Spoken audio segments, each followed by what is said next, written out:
क्या आपने कभी सोचा है कि क्यों उम्र बढ़ने के साथ साथ डायबिटीज़ और कब्ज जैसी बीमारियां बढ़ने लगती हैं? क्यों कुछ लोग बाकी लोगों से ज़्यादा जीते हैं और क्या होता है डिस्बायोसिस? सारी बातों को जानेंगे आज के इस वीडियो में। जब हम खाना खाते हैं तो वह फूड पाइप से होते हुए हमारे स्टोमक और इंटेस्टाइन तक जाता है, जिसको हम डाइजेस्टिव सिस्टम बोलते हैं। और जब इसमें माइक्रोब्स को भी ऐड कर लेते हैं तो यह पूरा गट कहलाता है।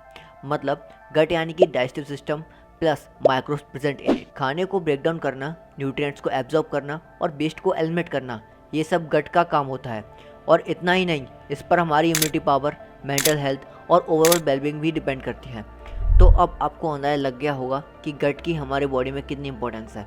जब हमारा जन्म होता है तो जन्म के साथ ही हमारे गट में गुड बैक्टीरियाज ग्रो होते हैं और 3 साल की उम्र तक ये पूरे तरीके से ग्रो हो जाते हैं। 3 साल कंप्लीट होने के बाद ही अब गुड बैक्टीरिया के साथ साथ बैड बैक्टीरिया भी ग्रो करना स्टार्ट कर देते हैं, जो कि कई बीमारियों की असल वजह होता है।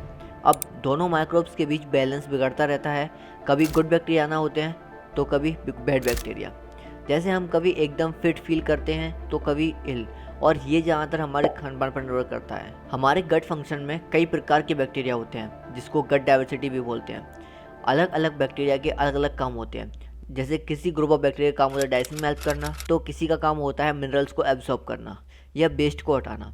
और कुछ बैक्टीरिया बी और के ऐसे बैक्टीरिया प्रोड्यूस करते हैं, जिनका काम गट की इनर लाइनिंग को प्रोटेक्ट करना होता है। अब जैसे जैसे हमारी उम्र बढ़ती है, हम अपनी मिड लाइफ तक पहुंचते हैं, तो इन बैक्टीरिया की रिप्रोडक्शन पावर कम हो जाती है।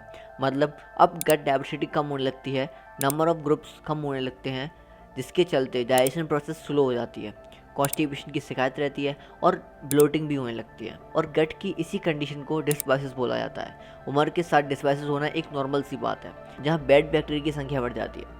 शायद आपको पता ना हो, लेकिन यही कारण होता है कि हमारा इम्यून सिस्टम कमज़ोर पड़ने लगता है और कार्डियोवास्कुलर डिसीज़, कॉग्निटिव डिसीज़ और टाइप 2 डायबिटीज़ जैसी बीमारियां हो जाती हैं। यही नहीं, इस केस में गट की इनर लाइनिंग परमिएबल हो जाती है। मतलब गट के कुछ बैक्टीरिया को ब्लड में जाने देती है, जिससे बहुत ज़्यादा चांसेस है कि ब्लड इन्फेक्शन हो।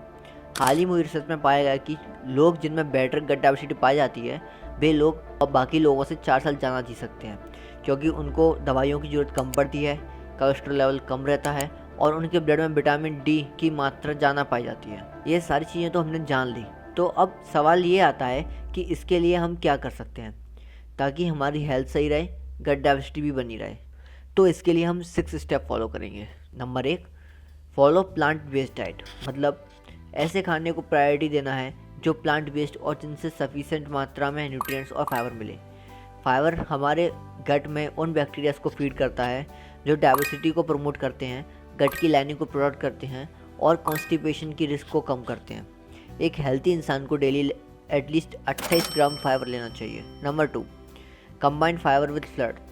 Fibre needed fluid to work. तो पानी सबसे अच्छा फ्लड है, और इसके अलावा fruits, vegetables, milk, coffee, juice and tea भी ले सकते हैं।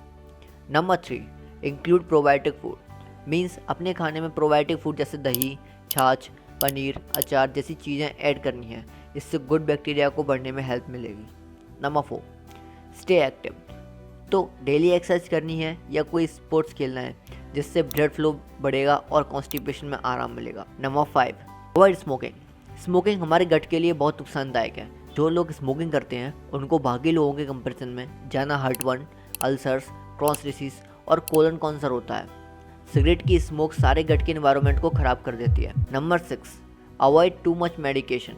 बहुत से लोग बात बात पर दवाई खा लेते हैं और कुछ लोग तो डेली बेसिस पर दवाई खाते हैं। तो जो मेडिसिन में मौजूद एंटीबायोटिक है वो बैड बैक्टीरिया को मारता तो है, साथ ही गुड बैक्टीरिया को भी ख़त्म कर देता है।